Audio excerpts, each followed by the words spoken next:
morning.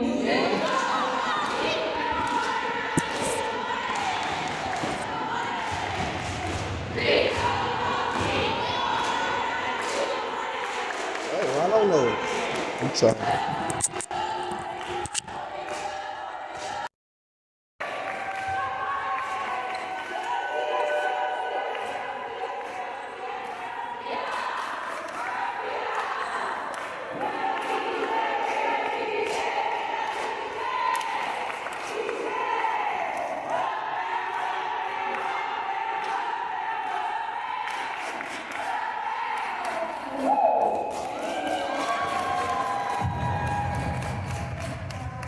Hello, everyone. I am Brandy Brown. I have the pleasure of serving as the founder and executive director of Type Freedom School.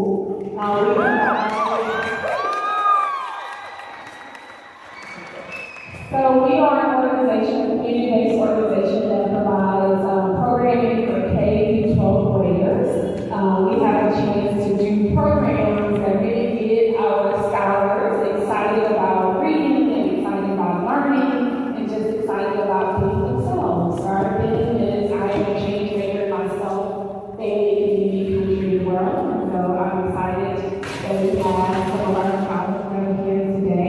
So my job, actually, I am responsible for making sure that we have the people, we have the programming, we have the money in order to do the work that we do to ensure that children are able to have fun, they're also able to learn, and they're able to eat. So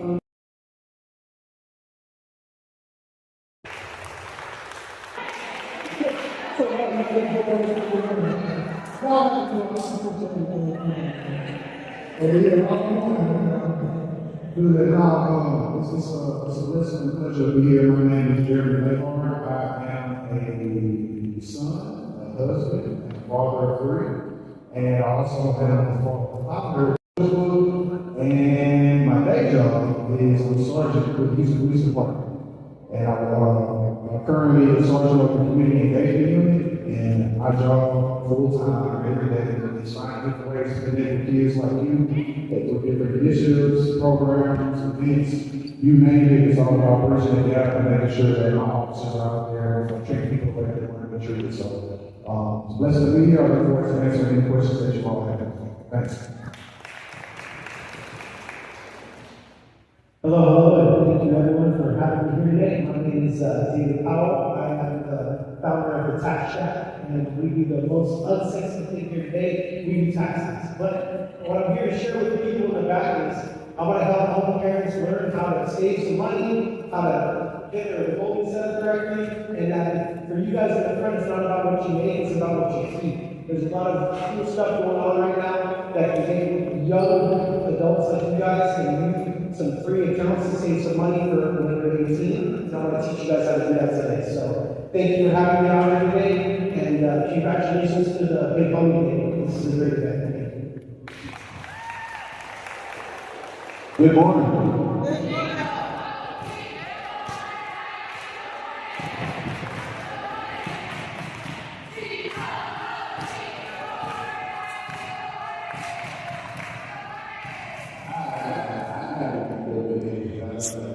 My name is Ron Harry, and I am the Vice President of Programs for Big Brothers Big Sisters of Greater Houston. We are in the mentorship business. We believe that mentorship is one of the most transformative components in anyone's life. I mean, raise your hand if you have to be in this wonderful event, and I'm very excited to be part of it.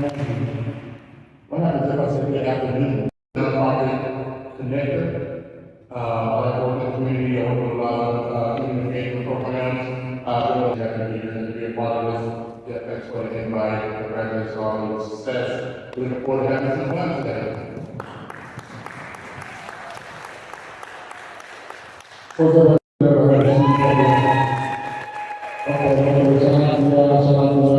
I'm excited. I actually grew up on the Upper I stayed up parks over there, and South Parks have and stuff. So I'm glad to see the big homies in the building right here at the YMCA. We always have a bunch of big homies in my community that have been hitting around that. So if y'all have any questions for me or for anybody on the panel, I'm excited to answer all those and help out to where y'all want to be as well. Remember, whatever you do, do it online too. And I didn't get with you till I graduated from college. So I want to share that with y'all. Thank y'all for listening and what to do with y'all have to say.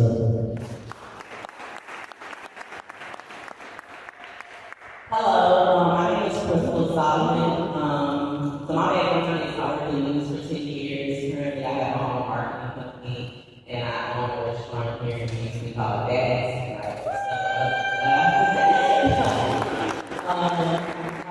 Me and my friends have known each other since we were young. We grew up in the South Park area. My parents went to Sterling High School.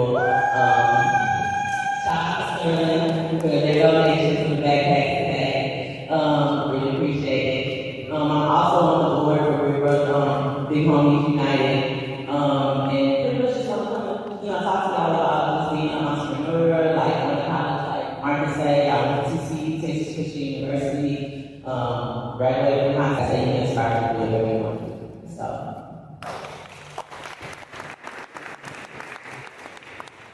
I really all. Good. So my name is Alicia Dale. I'm a transplant. I'm not here from Houston, Texas. I'm from Toledo, Ohio. I hold a degree in psychology and a minor in sociology. I graduated from Jackson State University.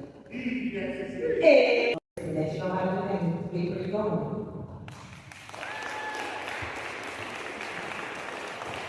That's good, that's good. I like everybody makes it noise, makes it noise.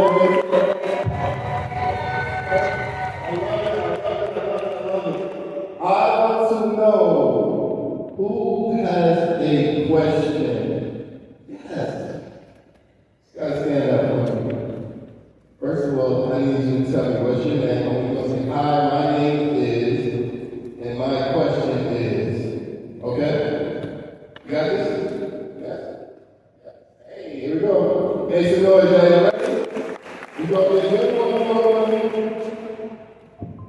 My name is Natalie Jones, and my question is, this is for everybody. If you could achieve one goal, what goal would that be?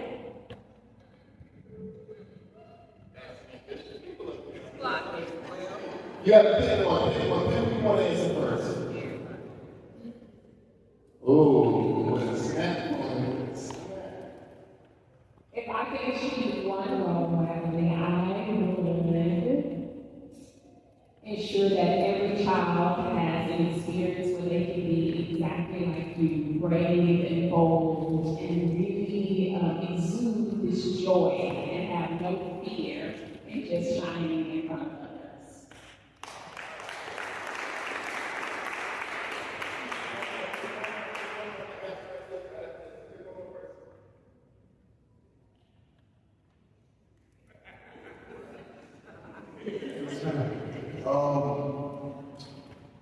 My dream, my goal, the thing that I would like to achieve would be to leave the world better than it was before I got here. And to do that, I would like to inspire a lot of kids, including my own, to accomplish anything they put their minds to and have an understanding that they got to make what the circumstances, good, bad, or different, right? So, just inspiring the next generation of kids, really just chasing goals. They see anything that I've ever done, so I always want my kids in all the people that they do. Good question, good question. Hello, lady, and I'm coming to you, okay? Everybody can say, I can have energy all day, we all day, guys. We're like parents.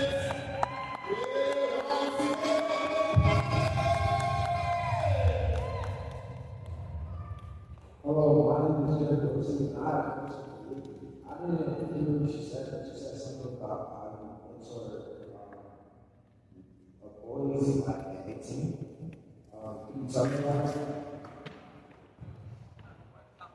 I just want y'all to pay it forward and mentor the next generation of boys so that they don't make decisions that they probably shouldn't have, and they don't have to figure things out on their own, and dad should be there to tell them. Not trying to be a dad, but it's a lot of things that we should probably get the answers to gain, from the people who have done it for us, right? So I read a project called Music Prestige Project, and I focus, I'm working on myself, right? I'm doing the studio, so Started off, all right, I don't know where it was, right?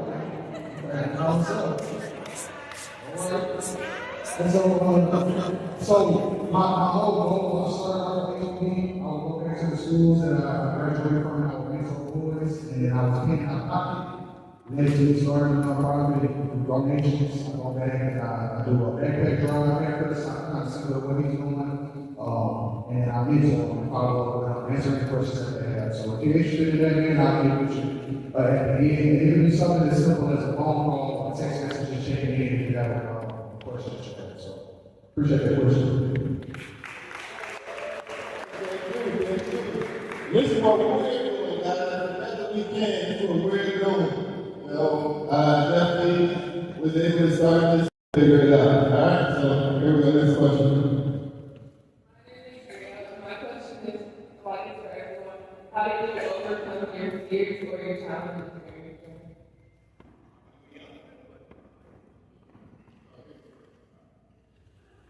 One, listen, I'm a proud Asian veteran. And me going to May Brown High School was one of the best decisions I've ever made. I used to work here in the draws. I got great relationships, so this is the best way to get out. I'm more afraid of what happens if I don't do it. Surround yourself with the right people and then make the right decisions to get the right results. So that's what I was saying. I was more afraid. I'm always afraid of what happens when you do nothing. So I'm always doing something instead of nothing. So that's what I was saying. It makes a difference, right? Because if you go and you read about some of your favorite people, you read about it, you hear about it, they all experience the same emotion of fear, right? But they don't let the fear stop them.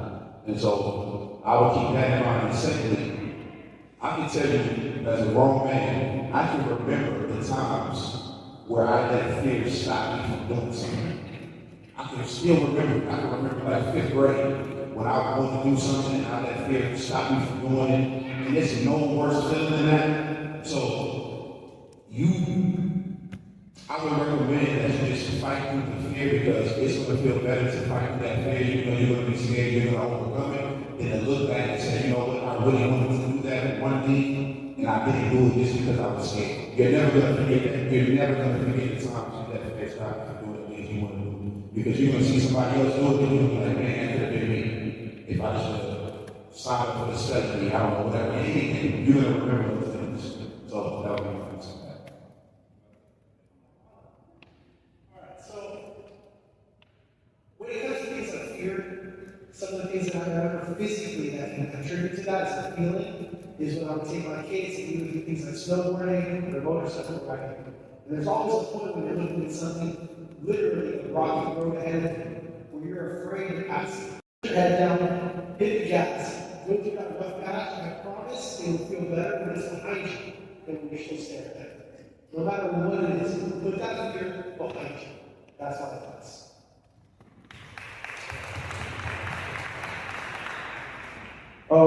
Didn't you ask a question about like adversity too? Second part of it, like you said, dealing with fear and overcoming adversity.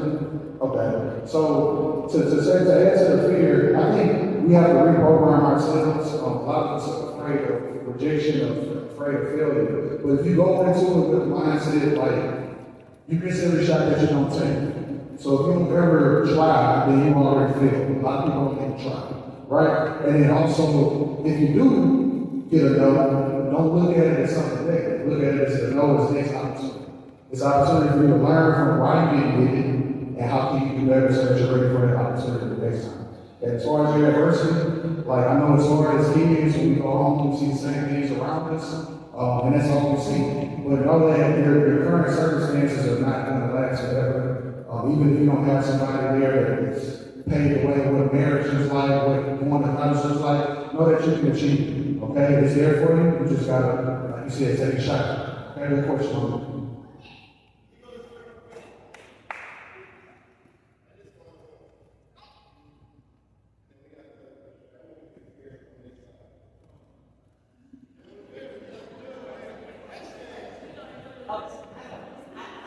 For me, I think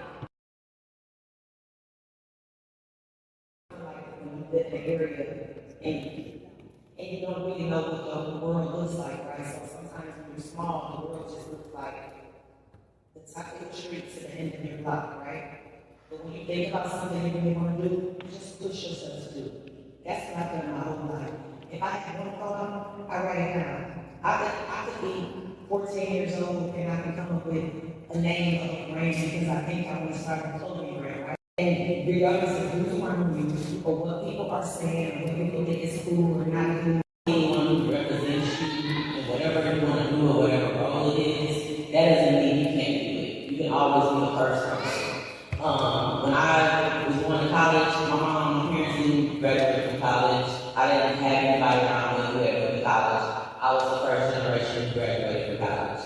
And it seems crazy when you think today because it seems like everybody goes to college, but at that time, it wasn't like that. So I would always say that regardless if you don't see it, like people around you doing it, that does not mean that you can't do it. So don't let that stop you from trying to chase whatever goal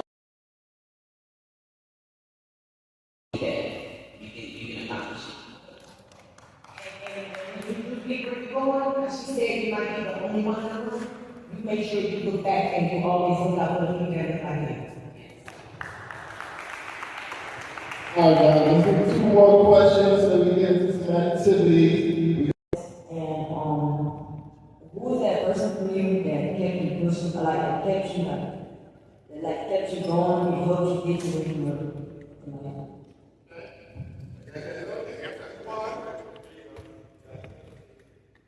Hey, my name's Alana, and how long did you know that you were gonna do what you do now? That's a great question. That's a great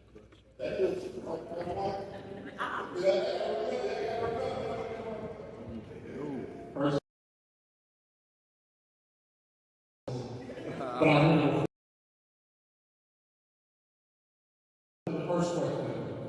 My mother is the person that pushed me to be who I am today. And believe it or not, even in the age I am now, she's still the one, my primary supporter, my main number one cheerleader, always making sure that I got what I need. And sometimes it's funny. I was thinking about starting a new job a couple of years ago, and I got that I had a care package on my desk. My mother had sent a care package from Mississippi to me to be on my desk at job, and I was starting my first season of the job at the time. And so you think about that, you know, that no matter what, she always had my back, she's always saying that I can do it, she's always pushing, she's always making sure that I am knowing that I'm supported and loved, and she makes sure that I keep God first. So that's the answer to the first one.